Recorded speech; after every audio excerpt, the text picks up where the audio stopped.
Ce qui s'était passé dernièrement dans l'église du prophète Joël Francis Tatou. Un jour, on peut aussi le voir dans votre ministère, parce que ça s'annonce déjà très mal. Le faux prophétie. Bon, ce que nous devons comprendre d'abord, qu'est-ce qui nous fait croire que c'est une fausse prophétie? Qui représente pour vous le prophète Denilès? Le prophète Denilès est un père, en fait, un père, hein. C'est un père vraiment qui a commencé ces choses avant nous, voyez un peu. Donc, peu importe ce que les gens disent sur lui, peu importe ce que les gens pensent de lui, moi je crois qu'il a un père, voyez. Donc, il a un père et qui a exercé un ministère puissant dans ce ministère et dans ce pays. Voyez un peu. Donc, moi je peux dire une chose, c'est ceci. On est des chrétiens, nous prions Dieu, voyez. Mais le christianisme ne va pas évoluer avec des chrétiens qui passent leur temps à prier et qui ne travaillent pas. Voyez, qui dépassent leur temps à prier et qui n'ont pas d'idées. Donc c'est très important de bosser, de travailler et de chercher à s'en sortir sans pourtant seulement compter à la poche du pasteur. Parce qu'aujourd'hui, il y a des gens qui vivent pour la poche du pasteur. Voyez, que aussi longtemps que l'église et le pasteur seront unis, seront en mesure de faire beaucoup et beaucoup de grandes choses. Voyez, lorsqu'il y a les réveils, et lorsqu'il y a les réveils, mais il n'y a pas l'unité, les réveils ne vont pas bien toucher les endroits. Parce qu'il y a des gens qui ne vont jamais se convertir à travers toi. Malgré ton onction, ils ont changé bonté. Donc peut-être c'est telle personne ou telle personne qui peut le changer. Ok. Na bengi ba villageois na ba villageoise nyonso bo s'abonner na chaîne Vangu Star TV. Ya Vangu nga bengi ya Vangu. Mais so betika Vangu Star TV bo s'abonner bino tout kuna kokuta ba mana c'est les mbatable. Mwana nyawa lelie po balei mama na ye na ba yanki akwen nga pena lelie o shiri yo kaboli love na ngai ndambu ye to s'abonner biso nyonso na Vangu TV qui dit baté biso nyonso to s'abonner na Vangu TV ma bien za awa actualité est bien ba polémité ba insanité té Maloba Angelo se buanga soldat comme civilité biso nyonso ba bébé ba sœur ba yaya ba vieux ba nunko to s'abonner na Vangu TV qui dit baté. Bienvenue fidèles internautes à ce nouveau numéro de notre émission Autre Facette. Autre Facette, comme je vous ai toujours dit, une émission socio-culturelle, une émission tant politique, une émission tant sportive, une émission tant musicale. Donc aujourd'hui, je vais vous présenter, et c'est pour toute ma première fois de vous présenter une émission sur la religion. Une émission sur la religion dont je veux recevoir pour vous le berger Gédéon Kazadi.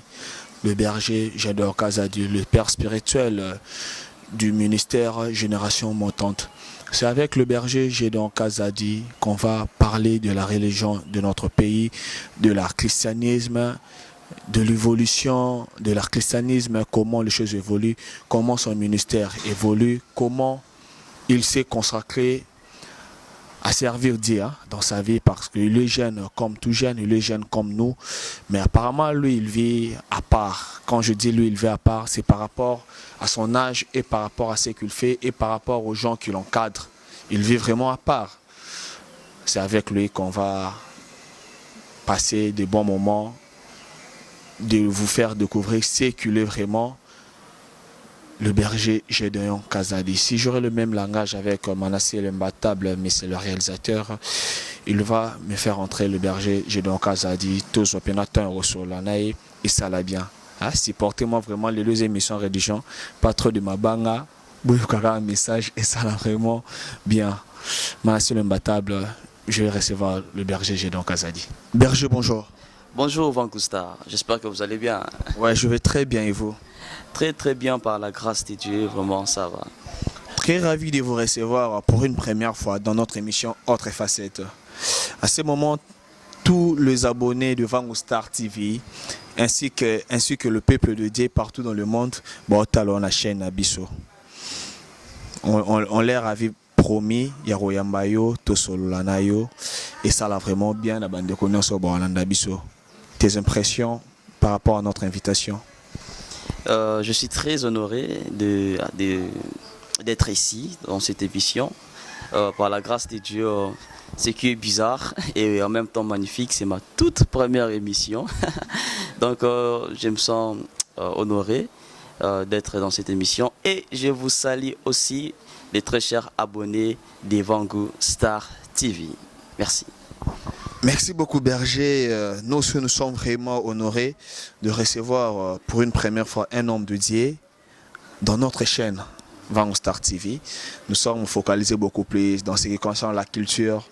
Mais je t'ai invité ici dans une journée spéciale que vous avez organisée un certain dimanche dernier. Je t'ai invité. Je me suis vraiment senti très à l'aise.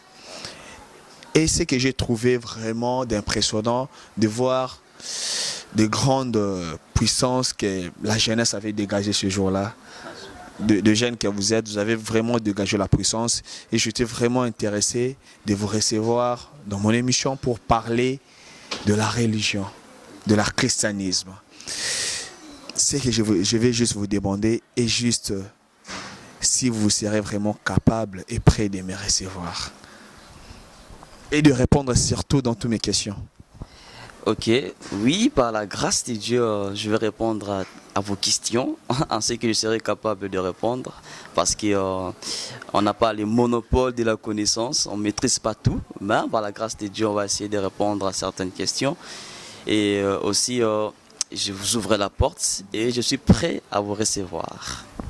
Ok, merci beaucoup Berger Jadéan. On commence déjà notre émission en beauté.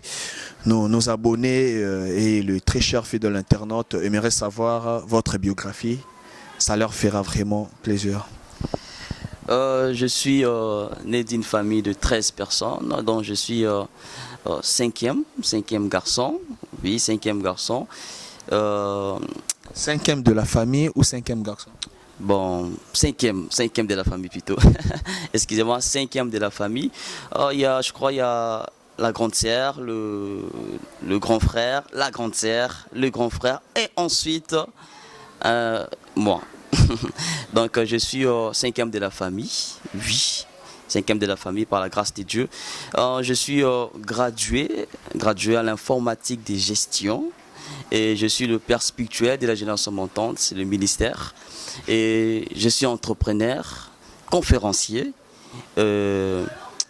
Donc voilà un peu, c'est tout ce qui me constitue. Donc voilà, donc c'est un peu ça. Vous êtes ressortissant de quelle province? Bon, je suis de Mbujimayi. Ouais.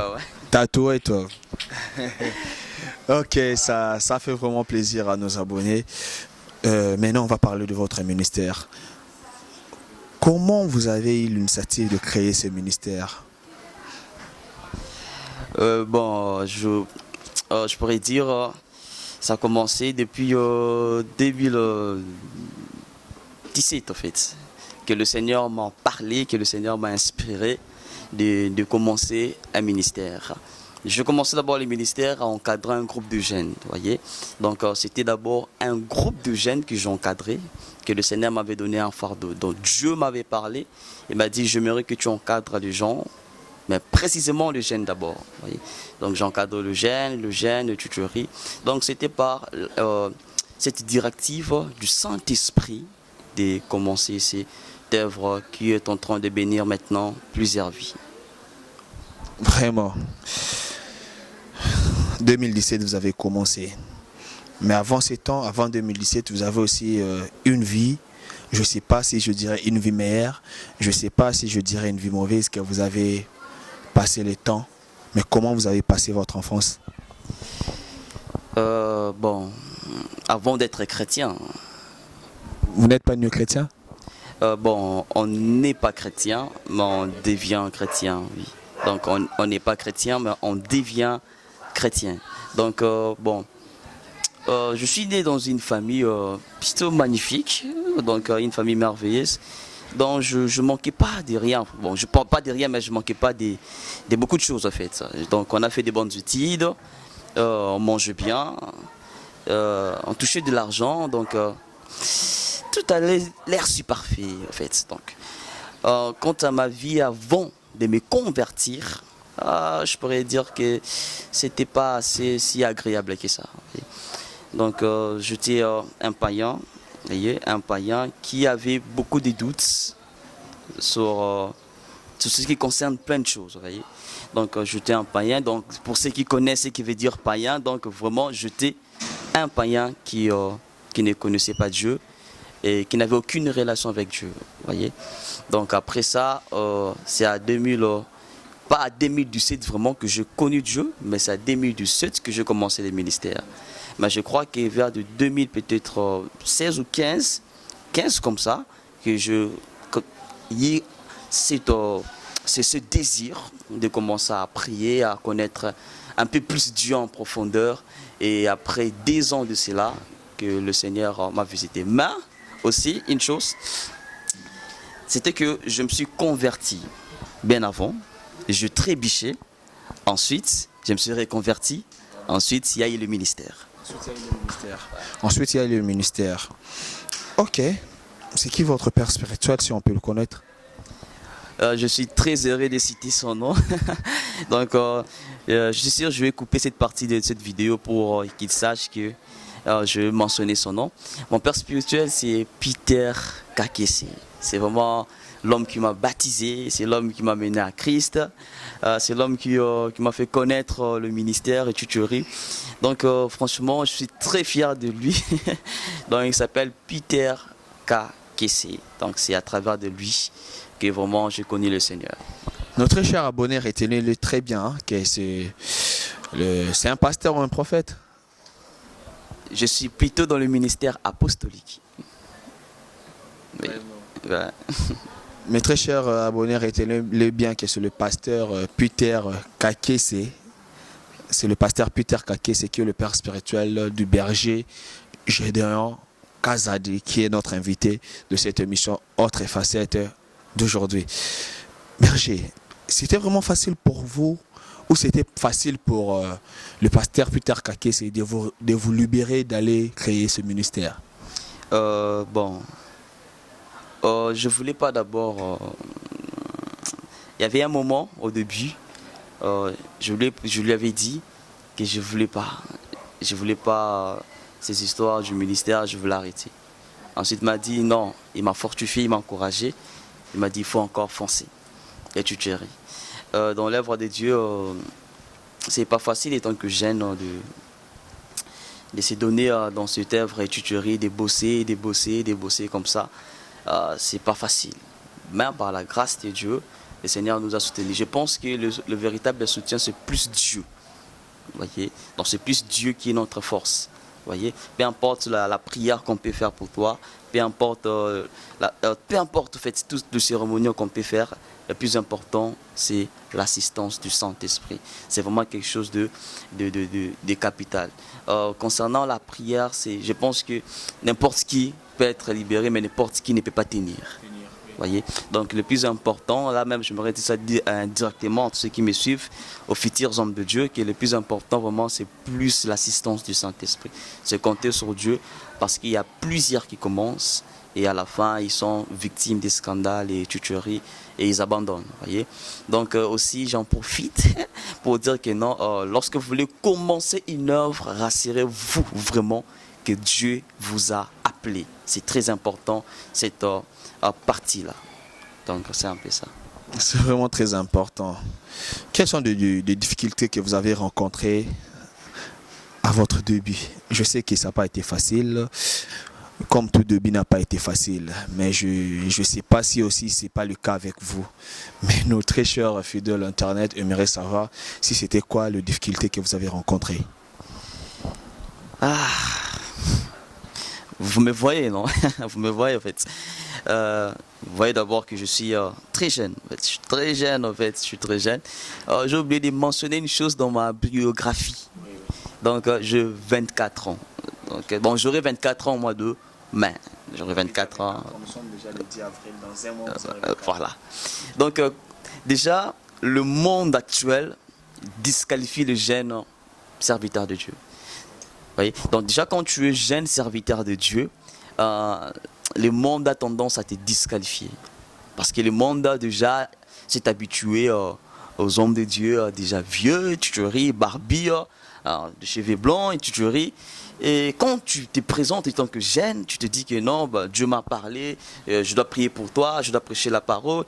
Du coup, les gens ne comprennent pas cela. Donc je dis, bon, tu es en train de te distraire. Voyez? Donc le monde actuel déjà disqualifie le jeune serviteur de Dieu.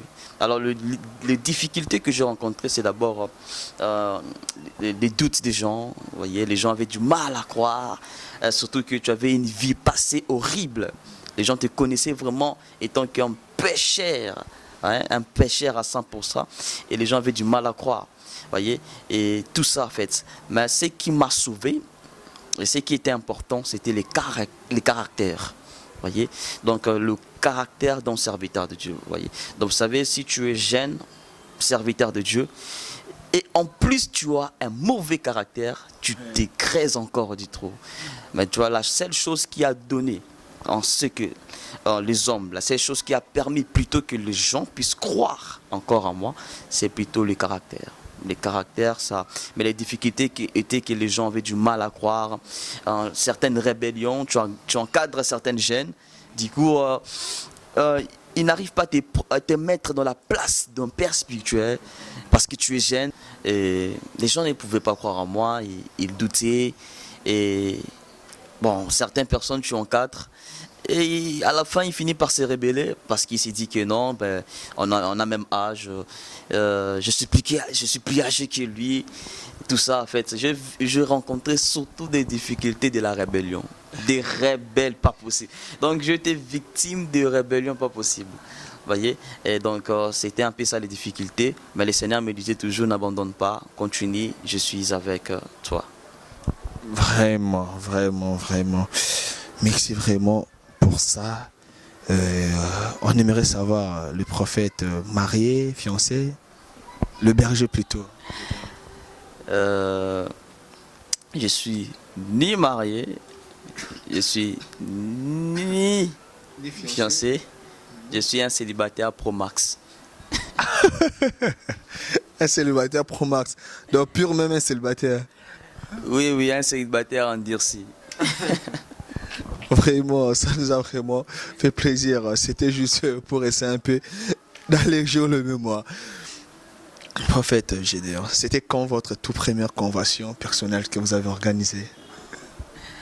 La toute première convention que j'ai organisée, la toute première activité de la génération montante, je crois, a eu lieu dans le 1 an du ministère.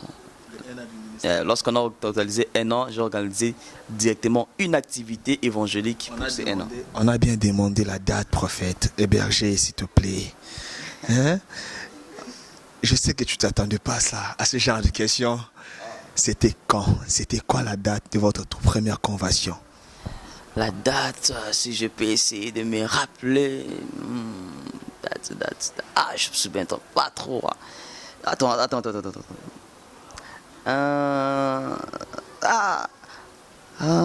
Un certain 28 août. 28 août. Certain 28 août. Ouais, un certain 28 août, ouais. Vous êtes vraiment sûr de ça? Oui, un certain 28 août. Ouais. Oui, je crois. bon, ça fait longtemps, ça date. Hein. Ouais. Un certain 28 août. C'était une activité évangélique. Il y avait beaucoup de gens, mais je prêchais sans les micros. Il n'y avait même pas des instruments. Mais il y avait beaucoup de gens. Donc je prêchais juste comme ça. Et j'étais étonné que le Seigneur, malgré tout, a touché le cœur des gens. Et c'était vraiment bien passé. Et c'était vraiment bien passé. C'était où là? C'était dans le ministère à l'IMT, 7e rue, toujours, là où se réside le ministère. Donc c'est là aussi c'était passé en fait. Vraiment. C'était facile pour toi, pour plusieurs de tes invités se présentent, ou comment la campagne s'était passée? Bon, c'était pas facile, mais par la grâce de Dieu, je savais que ça allait bien se passer. Parce que déjà au début de cette activité, je voyais déjà la main de Dieu qui nous soutenait et vraiment Dieu est en train de nous assister. Donc et tout. Et le jour J, ça s'est bien passé et c'était merveilleux. Et c'était merveilleux. On peut savoir, pas seulement moi, les abonnés qui nous suivent, et fidèles internautes, ceux qui ne sont pas encore abonnés, c'est vraiment une occasion qui se présente pour vous. Abonnez-vous déjà sur Vangu Star TV. On peut savoir la date de création de cette ministère. Voilà. Donc c'est la question que j'attendais pour me rattraper sur la question de convention. Donc la date de création et la date de ma première activité. Donc le 28 août. Voilà. 28 août, c'est le jour où le ministère a commencé. Le ministère a fait son entrée. Donc c'est le 28 août. Et d'ailleurs, j'attends impatiemment notre 5e année. C'est 28 août. Donc j'attends cela impatiemment. Donc c'est le 28 août que la génération montante a fait son existence. C'est le 28 août que la génération montante a fait son existence, comme on le dit. Mais non, est-ce qu'on peut savoir, on peut vraiment savoir, là je serais vraiment très sérieux. Hein? Je serais vraiment très sérieux, malgré mes cheveux. Hein? Je sais que les abonnés se demandent comment avec ces genres de cheveux je me suis présenté devant le berger. Moi je fais juste mon travail de la chronique et le berger, comme invité, répond à mes questions. C'est qui l'homme qui t'a poussé d'aller de l'avant? Comme on le sait tous, il y a toujours un cofondateur. Un cofondateur, n'expliquons la lingala pour la bande de habiter. Un cofondateur, c'est toujours lui, surtout une idée moroboué, avant de l'exercer. Mon frère, je pense à créer le ministère. Comment tu trouves? Le ministère Génération Montante a aussi cette chance-là d'avoir un cofondateur. C'est très dur, hein? Bon, je peux dire... Bon, j'aimerais pas que vous soyez peut-être choqués, mais il n'y avait pas de cofondateur. Ah, berger.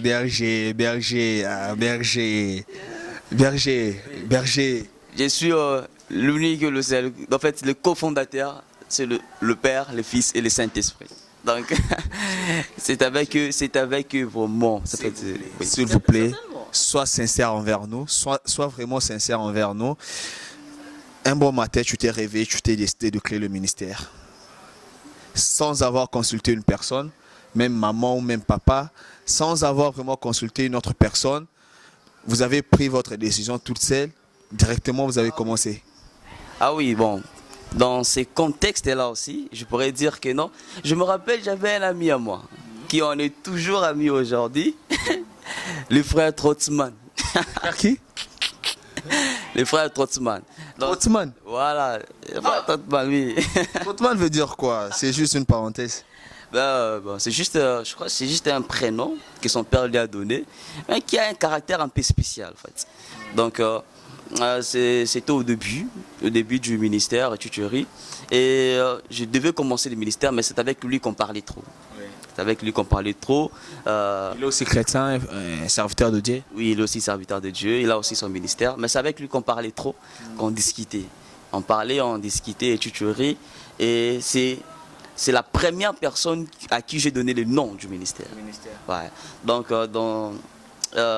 je voulais justement vous embrouiller un peu. Certainement, oui, il y a les Pères, les Fils et les Saint-Esprit, mais il y a aussi un frère avec qui il était vraiment aussi une personne qui m'a beaucoup aidé, vraiment. Donc, au début du ministère, donc il était toujours plus présent que n'importe qui. Que chapeau à toi, mon frère. Donc, vraiment, c'est un peu ça. Ok, c'est très spécial pour nos abonnés de l'apprendre vraiment. Ok, parlons maintenant de la religion, de la christianisme. Berger, nana font la livre. Na font la berger. Na font la. Tu nous avais promis au début qu'il y a répondre à Bissonagnas. Je n'ai pas promis que je vais répondre à tout, mais j'ai dit que je vais répondre aux questions à ce que je vais serai en mesure de répondre en fait. Mais toutefois, vous pouvez poser des questions. Ok. Que représente la prophétie pour vous? La prophétie, d'abord, représente une chose importante pour moi. Vous voyez, importante, parce que c'est inspiration de Dieu adressée vers une personne. Voyez, la prophétie est une parole révélée de Dieu pour une personne. Voyez, donc la prophétie édifie, la prophétie encourage, la prophétie fortifie, la prophétie peut aussi consoler, la prophétie aussi peut te prévenir et t'avertir. Donc en fait, ma vie vraiment, j'ai vécu avec la prophétie. Ouais. Ça t'a beaucoup aidé? Oui, oui, ça m'a beaucoup aidé. Les prophétiques, pour les prophètes, vraiment la prophétie, ça, c'est important. C'est très important, c'est la prophétie. Ok. Que représente vous, n'expliquons moi la lingala, ndenge to benga ngona ba terme so ba kinois. C'est que vous dites la parler en langue. Ya langue nini boloba wana, ce qui molimo santo kiti. Ya langue nini? Comme tu viens de le dire, le parler en langue. Vous voyez? Donc le parler en langue, c'est une langue, vous savez, comme dans chaque pays, on reconnaît une nation ou un pays à sa propre langue. Vous voyez? Et vous remarquerez que le chrétien, la Bible les appelle un royaume. Vous voyez, un royaume des sacrificateurs. Nous sommes un royaume parce que Jésus-Christ est le prince et tuteur. Vous voyez? Alors, comme nous sommes un royaume est caractérisé aussi par sa propre langue. Et la langue du chrétien, c'est le par la langue. Vous voyez? Ah, berger.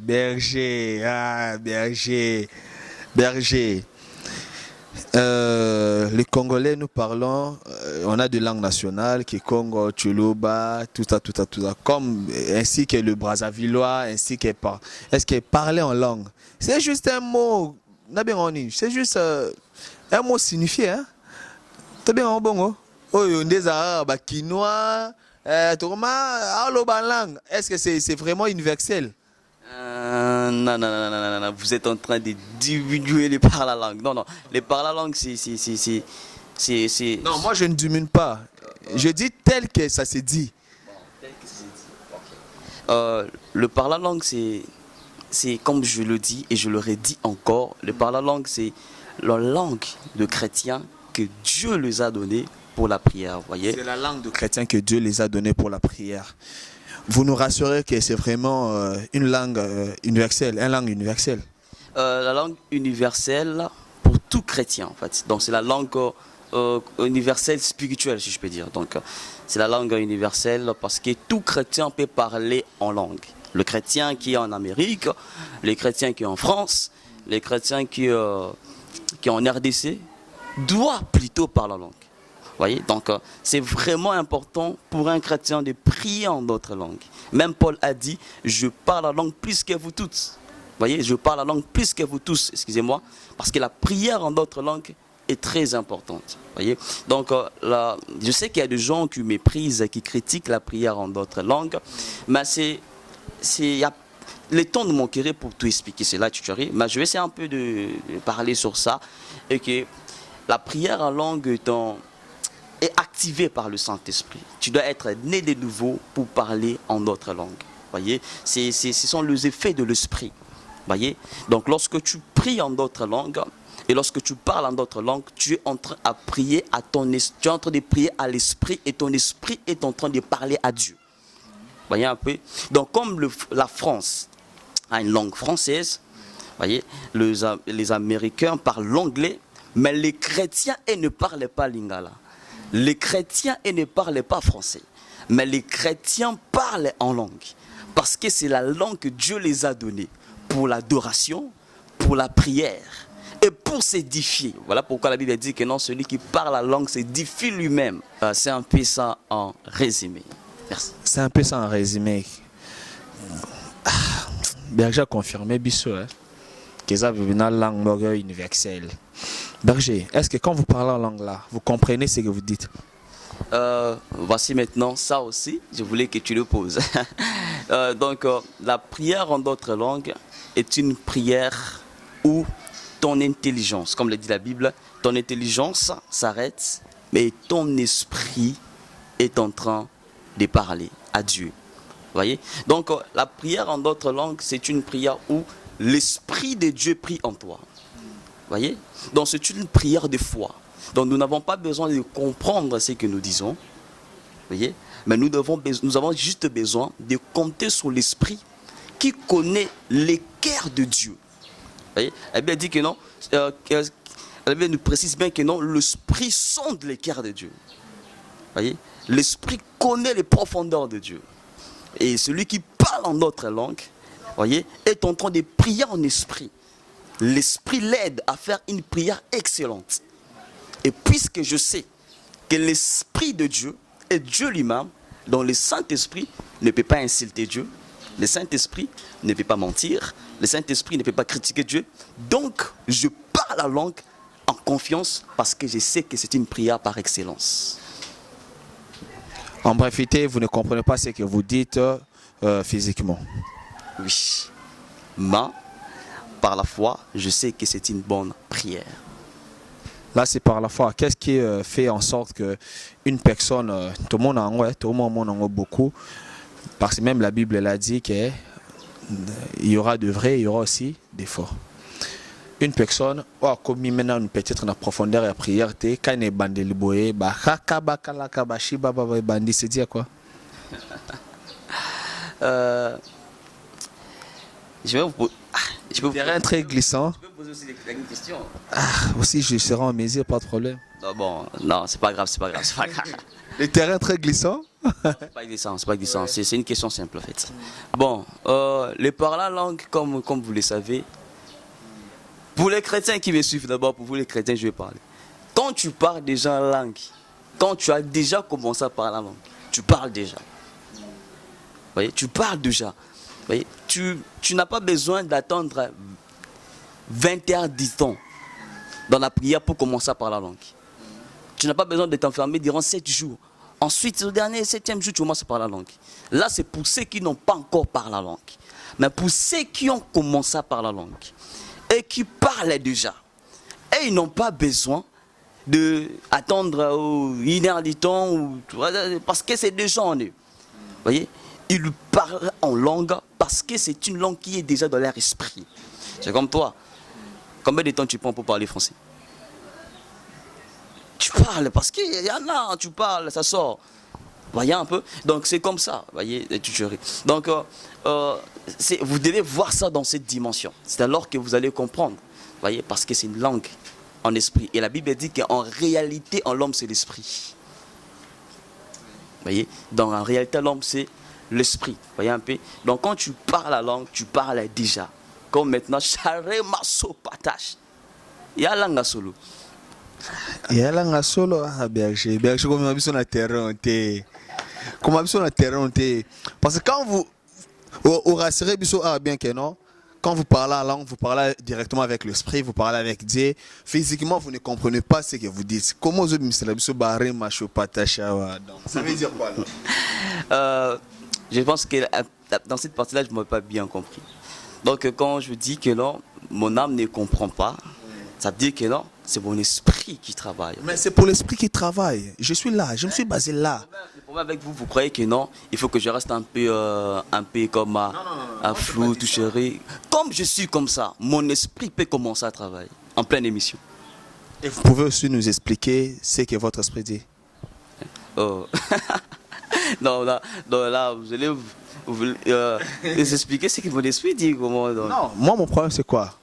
Na posé question na limboli yango la limboli yango la limboli yango. Parlez en langue là, ngana tune iboy. Est-ce que quand vous parlez la langue, vous répondez non ngapé déjà. Et ça va que terrain na mimune le qui makas berger.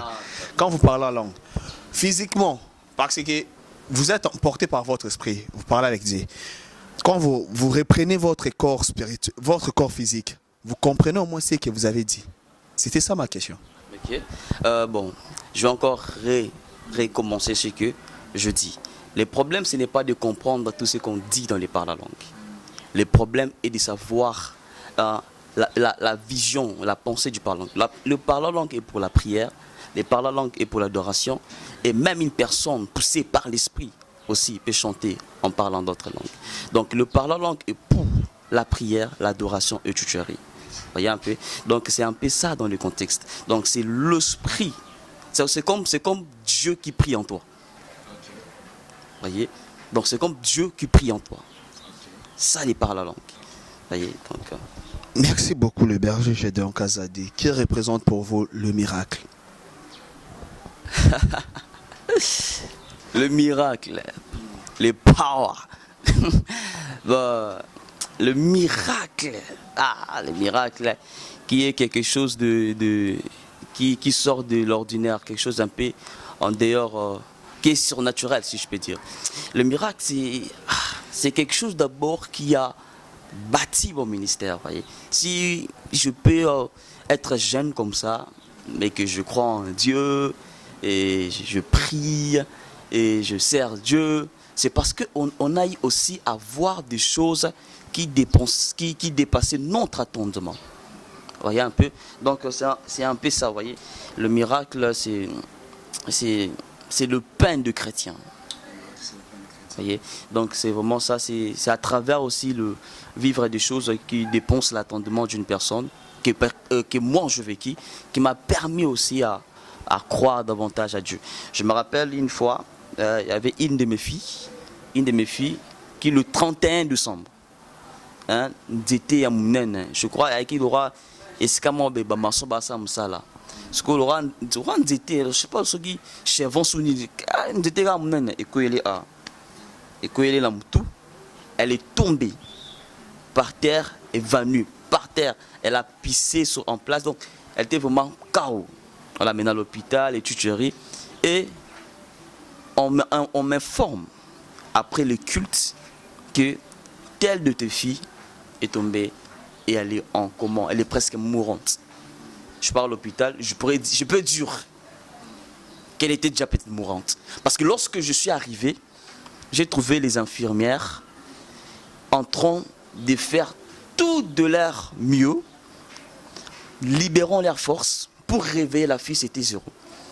Il y avait des gens qui étaient là, la maman et leur tante paniquaient, c'était terrible. Je entre vraiment à l'hôpital comme ça, je trouve que moi, l'infirmière Nicolas, moi, si, donc ma fille spirituelle, en train de faire des choses pour la réveiller. La fille ne se réveillait pas, elle était KO. Et dans ce moment-là, j'étais un peu aussi pris par panique. Je me suis dit, mais qu'est-ce qui se passe ici? Tu sais comme tu me vois comme ça. Parce qu'au moment là, vraiment, je ne parle pas, je ne bouge pas. Parce qu'au moment infirmière, a bougé, mais qui va système nion sur l'infirmière pendant l'homme s'en a quitté. A tiki na épi. Parce qu'au moment un peu ta réaction, vous voyez. Donc c'était un peu effrayant. Bon, ensuite, dans ces moments-là, par la grâce de Dieu, le Seigneur a commencé à me donner des directives à ce qu'il faut faire pour la sœur. Je commence à prier pour la sœur, et durant quelques minutes, pendant que je priais pour la sœur s'est réveillée. En plein moment de prière. Et tout le monde qui était là commençait à s'étonner. Et c'était vraiment une expérience qui m'a beaucoup touché. Et donc, j'aurais pu comprendre. Si j'entre ses mains, infirmière, il a noté. Ça peut être justement un état où après à la moukinaï. Mais quand je vis des infirmières faire tout de leur fort, ils n'ont pas pu. Et quand je prie, je vis que la fille a retrouvé la force, ça m'a beaucoup touché. On peut aussi promettre aux gens le miracle. Bon, promettre les miracles à une personne, selon moi, ça sera un peu trop abusif. Ça sera un peu trop abusé parce que ce n'est pas l'homme qui fait le miracle.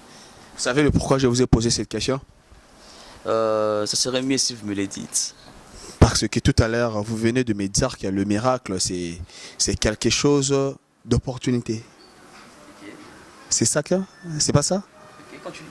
Le miracle, c'est quelque chose d'opportunité. Mais aujourd'hui, dans le ministère, on voit qu'il y a des prophètes, il y a des pasteurs qui font des conversions en promettant aux fidèles le miracle. Il fallait un peu préciser la question comme ça. Je pense que nous ne devons pas critiquer tout celui qui est en train de promettre ou peut-être d'affirmer et d'assurer que si tu viens dans le culte, si tu viens dans la conversion, Dieu va te toucher, Dieu va te guérir. Non, nous ne devons pas toujours critiquer cela. Peut-être pendant qu'il était en train d'organiser la conversion, pendant qu'il était en train d'organiser cette campagne d'évangélisation, Dieu lui a révélé que les malades seront guéris, que les aveugles vont voir, que les sourds vont entendre. Et Dieu lui a dit, dis-leur de venir. Voyez un peu, dans ce contexte-là, ça marche. Mais j'essaie un peu de créer un équilibre pour dire que non, on ne peut pas promettre le miracle aux gens comme si nous sommes des faiseurs des miracles, parce que c'est Dieu qui fait le miracle. Dieu peut se décider de guérir ou pas. Dans la Bible, il y avait plusieurs personnes malades à la piscine de Bethsaïda. Il y avait plusieurs personnes qui souffraient. Mais malgré qu'il y avait plusieurs personnes, Dieu, Jésus-Christ plutôt, a guéri qu'une seule personne. A guéri qu'une seule personne. Alors, sans lui promettre aussi. Donc, sans lui promettre. Il a eu juste compassion. Il a guéri une seule personne, pas qu'il ait.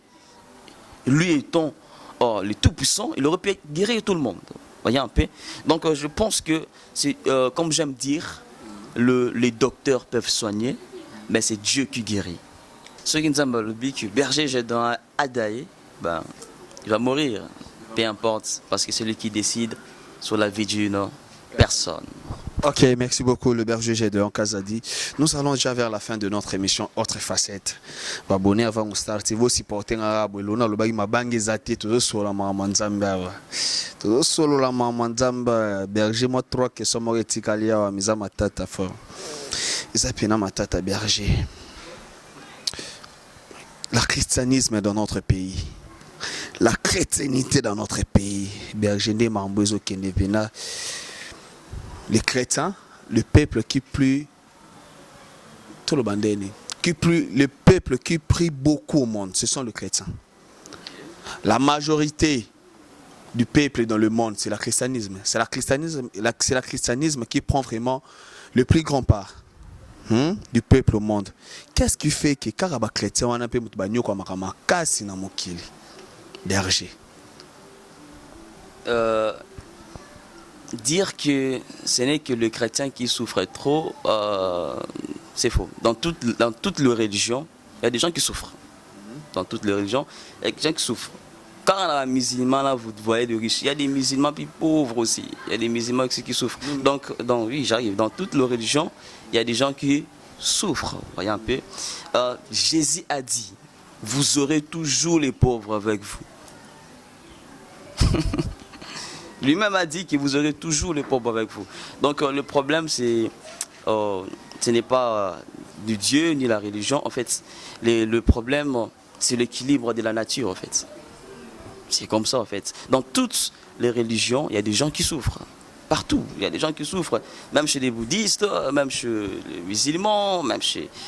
dans toutes les religions que nous connaissons, il y a des gens qui souffrent, en fait. Donc, jeter que la pierre sur les chrétiens, je trouve ça un peu trop exagérant. Parce que les gens écrasent trop les chrétiens comme si... Donc, voilà. Mais il y a des gens qui souffrent partout. Mais il y a des gens qui souffrent partout. Là, bien sûr, oui. Mais on voit vraiment que non, c'est beaucoup plus de chrétiens. Toi qui n'as pas un sondage normal, il y a mis sous boé. Surtout, il y a un parking, il y a mis tout, il y a bataille, il y a l'église, il y a chrétiens. On verra que une église, ils ont embauché peut-être plus de 2000 personnes, mais tout le monde a 10 voitures ou 15 voitures dans le parking. On fait des sondages, non? Tout ça, sondage. Berger, qui ma question na biso? Tu n'as pas de terrain où ils ont la matata puis na makasi. Même abonné à la biso, baebi mambo toujours ba RE. J'aimerais un peu dire une chose en ce qui concerne l'église, en fait. J'aimerais un peu dire quelque chose. J'aimerais que vous sachiez une chose d'abord. Ouais. L'église n'est pas un lieu de recevoir les travail. L'église n'est pas un lieu où on vient pour te donner l'argent. Voyez? Donc l'église, comme j'aime ce que mon pasteur dit, mon pasteur disait, l'église est là où nous venons pour chercher l'intimité avec Jésus. Et l'église est là où nous venons encore pour consolider notre foi, par les enseignements, être bâtis. Voilà pourquoi la Bible dit que non, l'église primitive persévérait par les enseignements. Voyez? Et persévérait par les enseignements, mais il y avait des gens qui travaillaient, qui pouvaient apporter des choses et il n'y avait pas des indigents à l'église. Vous voyez? Il y avait des gens aussi qui travaillaient, qui apportaient des choses et il n'y avait pas des indigents. Vous voyez? Le problème avec l'église actuelle est qu'il y a des gens qui prient, oui, ils sont 100% à l'église et 1% en chercher. Il y a bon à la vie, par exemple. Il y a ça là. Vous voyez, un peu, tu vois, un peu comme ça. Tu aimes Dieu, tu aimes beaucoup Dieu, mais tu n'aimes pas travailler. En plus, une chose que j'aimerais préciser. La Bible dit ceci que non, celui qui ne veut pas travailler, dans notre version dit ça, celui qui ne veut pas travailler ne mange pas. Voyez un peu, celui qui ne veut pas travailler ne mange pas. Un pasteur peut avoir 10 000 membres, 10 000 personnes. Si c'est 10 000 personnes qui n'aiment pas travailler, c'est foutu. Voyez un peu. Donc moi je peux dire une chose, c'est ceci. On est des chrétiens, nous prions Dieu. Voyez, mais le christianisme ne va pas évoluer avec des chrétiens qui passent leur temps à prier et qui ne travaillent pas. Voyez, qui dépassent leur temps à prier et qui n'ont pas d'idées. Donc c'est très important de bosser, de travailler et de chercher à s'en sortir sans pourtant seulement compter à la poche du pasteur. Parce qu'aujourd'hui, il y a des gens qui vivent pour la poche du pasteur. Voyez un peu. Donc déjà c'est grave. Imagine jeune que tu es. Ça là, ils arrara. Ou quand on a une église, enfin qui doit se folia. Mais imaginez que talons en ont quand on a une église. So travaillons ma casse, en l'utilisant en Libanda. Comme anniversaire, dans la fête, bingo et peut-être peu de pour la présidence. Voyez. Donc le chrétien, vous devez être un peu équilibré. Voyez. Donc vous devez prier, mais vous devez aussi bosser. Prier, bosser, prier, bosser, prier, bosser, prier, bosser. Et par la grâce de Dieu, le Seigneur va nous aider. Sans compter aussi la position de notre pays, ça compte aussi. Vous voyez, donc la manière dont le pays fonctionne, tout ça. Et ça a aussi des conséquences. Et la personne peut avoir ce désir de travailler et tu dis, mais il n'y a pas des ouvertures. Ne baisse pas les bras, mon frère, il faut encore prier, mais ne sois pas paresseux. Continue d'essayer de battre. Voyez, tu peux être un canal par lequel tu peux passer pour changer des choses. Merci beaucoup, c'est vraiment conseil moi malam pour les chrétiens. Dengue berger utoloba, tokumena biso na suka. Berger, les rankines pastorales, ça représente quoi pour vous? Les rankines pastorales.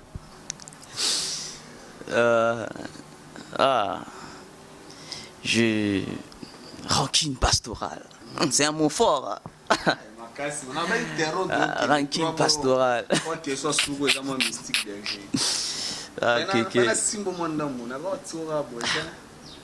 Je pense une chose. J'aimerais dire une chose à l'église. J'aimerais dire une chose. L'absence de l'unité à l'église est un signe qui prouve que Dieu est parmi vous. L'absence de l'unité. Oui. L'absence de l'unité est un signe qui prouve aussi que le réveil est déjà là. Comment? Parce que le diable a compris une chose. Voyez? Que aussi longtemps que l'église et le pasteur seront unis, seront en mesure de faire beaucoup et beaucoup de grandes choses. Voyez? Lorsqu'il y a les réveils, et lorsqu'il y a les réveils, mais il n'y a pas l'unité, le réveil ne va pas bien toucher les endroits. Parce qu'il y a des gens qui ne vont jamais se convertir à travers toi. Malgré ton onction, ils ont changé bonté. Donc peut-être c'est telle personne ou telle personne qui peut le changer. Voyez? Donc aussi longtemps qu'on peut prier Nzambe, Kangola, Nzambe, Bikisa, Nzambe, Tindamon Pepe, va changer. Mais si aussi longtemps qu'on prie comme ça et qu'il n'y a pas l'unité, c'est déjà un chaos. Voyez? Donc l'absence de l'unité prouve aussi qu'il y a un vent là que Dieu a déjà soufflé. Mais ce vent là est combattu par l'absence de l'unité. C'est-à-dire le diable enlève juste l'unité. Ce que vous pouvez pas être le cas dans les chaos. Voyez? Et ce qui fait, il sait que non, il n'y aura pas une grande moisson de conversion parce que vous n'êtes pas unis. Voyez? Donc le diable attaque un peu l'église par rapport à ça parce qu'il sait que si l'église se met ensemble, imagine un pasteur qui remplit 10 000 membres, l'autre là qui remplit 13 000 membres. Hein? Malgré ça, là, vraiment, conversion moro na peut-être dans un char club, ou peut-être dans un stade des martyrs, un stade de martyrs, excusez-moi. Vous voyez, 3 pasteurs, bah, c'est Sangani, mais bon, bah, ça sera plus ou moins 16 000 personnes. Dans l'église, c'est terrible. Vous voyez un peu. Donc, ce qui arrive à l'église aujourd'hui, ne voyons pas les hommes, mais voyons les diables qui est derrière, qui est en train de combattre l'unité de l'église de Jésus-Christ. Merci beaucoup, le berger Gédéon. 5 églises n'a venu Moko. Pourquoi?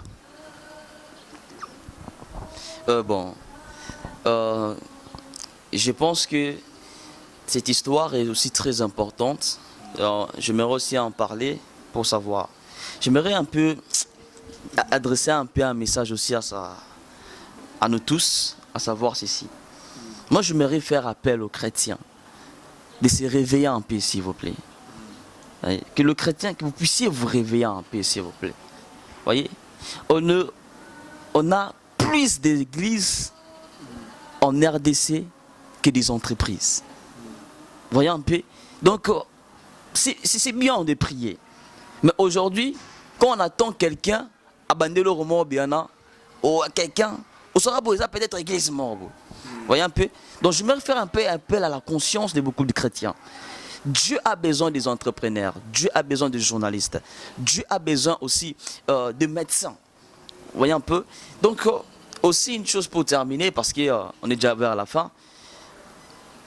Chère église, tu es une église, mais tu as des programmes de prière tels que mardi, mercredi, jeudi, vendredi. 16h à 20h, 16h à 20h, 16h à 20h, 16h à 20h. De mardi au vendredi, nous sommes à 16h à 20h. Ah! Dis-moi un peu, quand est-ce que les gens vont travailler? Quand est-ce que les gens vont étudier? Quand est-ce que les gens vont bosser? Moi, je pense que l'église doit revoir leurs emplois du temps. Normalement, une église doit avoir 2 programmes à la semaine et 1 le week-end. C'est-à-dire qu'il peut prier mercredi, vendredi et dimanche. Voyez un peu. Donc c'est très important comme ça. Et pousser les chrétiens à bosser. Oui? Les chrétiens ne doivent pas avoir que... Donc aujourd'hui, quand Dieu appelle quelqu'un, c'est seulement être pasteur. Non. Dieu peut t'appeler à être un grand journaliste. Dieu peut t'appeler à ouvrir des entreprises. Dieu peut t'appeler à bâtir des endroits et à être un grand entrepreneur. Voyez, c'est très important, c'est là. Voyez, on ne doit pas mépriser l'église, mépriser la prière, mais aussi, on doit comprendre qu'après avoir prié, il faut manger. Et pour manger, il faut travailler. Voyez, je fais appel aux futurs entrepreneurs, il faut bosser.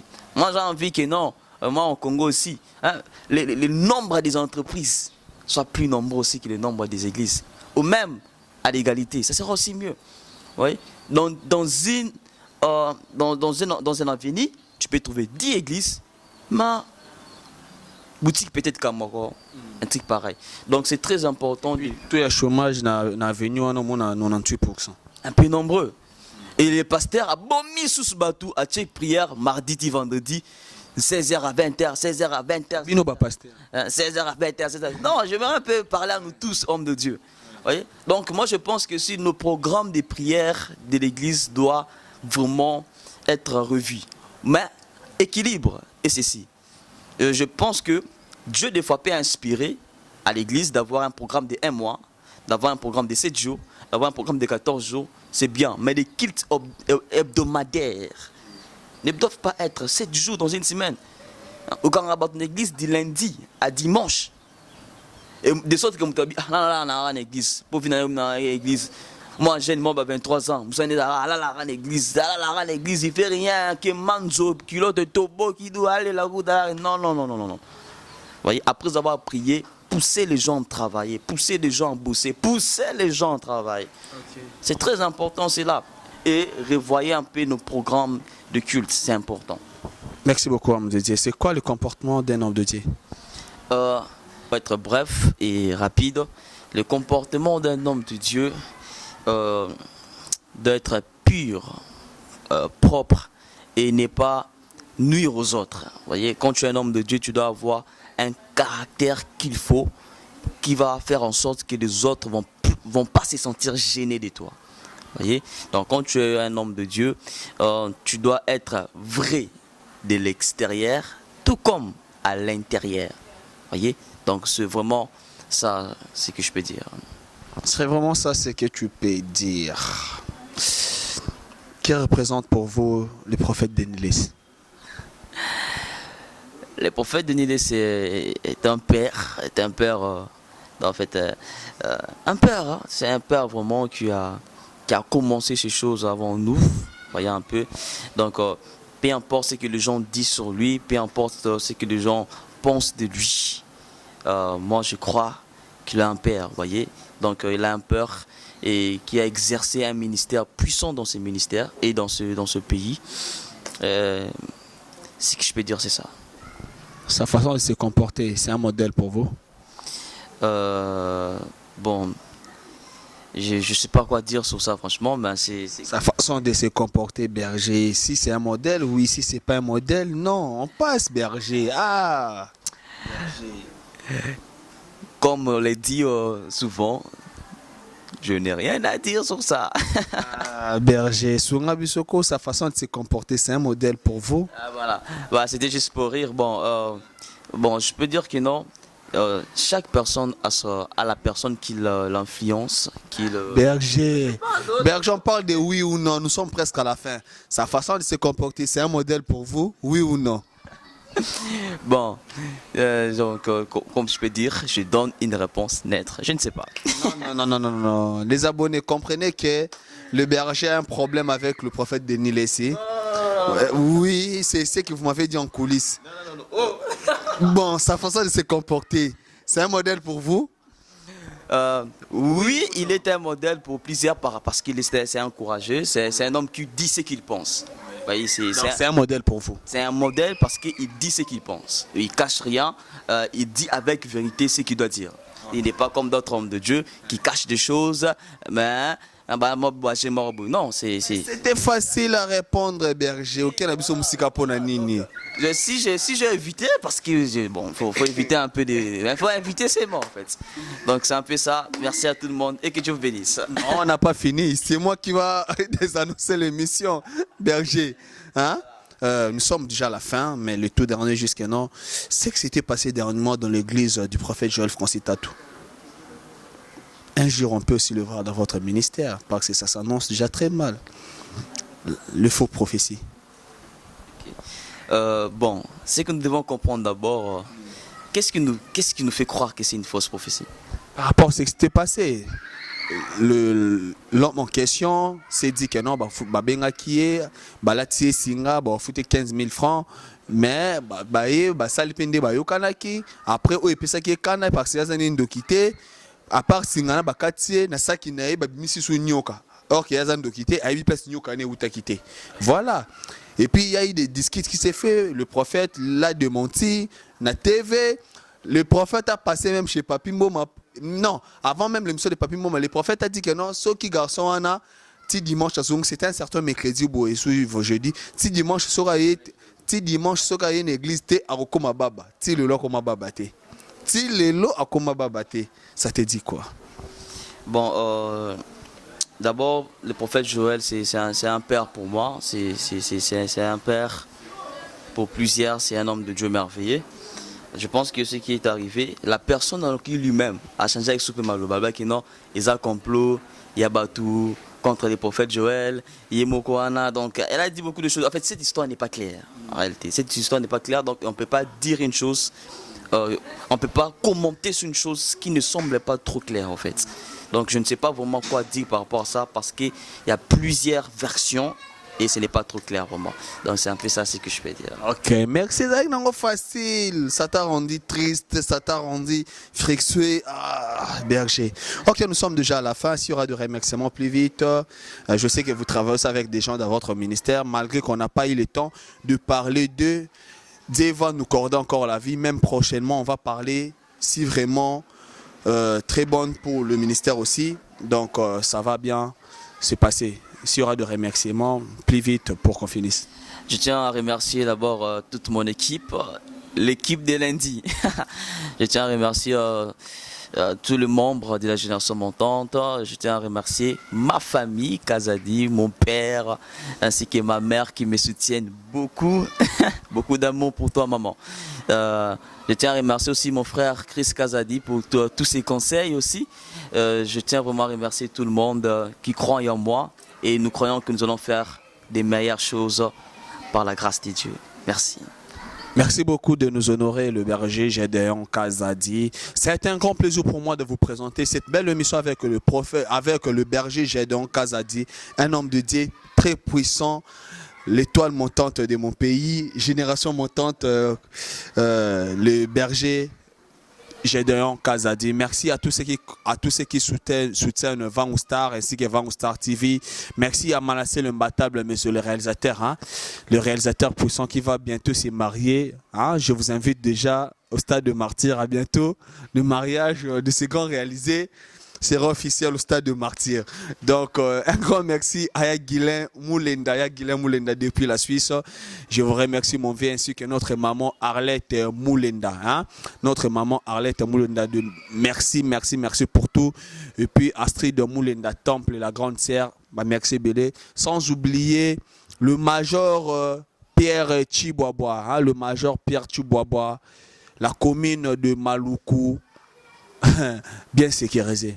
Hein? La commune de Maluku est bien sécurisée, bien contrôlée par le major Pierre Chiboaboa, dessin animé, Motema ya maman Nabiso, Cornélie Teki, hein? Cornélie Teki, mère Nabiso, Napesino ba remercier Belé. On se revoit prochainement. Abonnez-vous, commentez et likez cette émission. Merci de nous avoir suivis.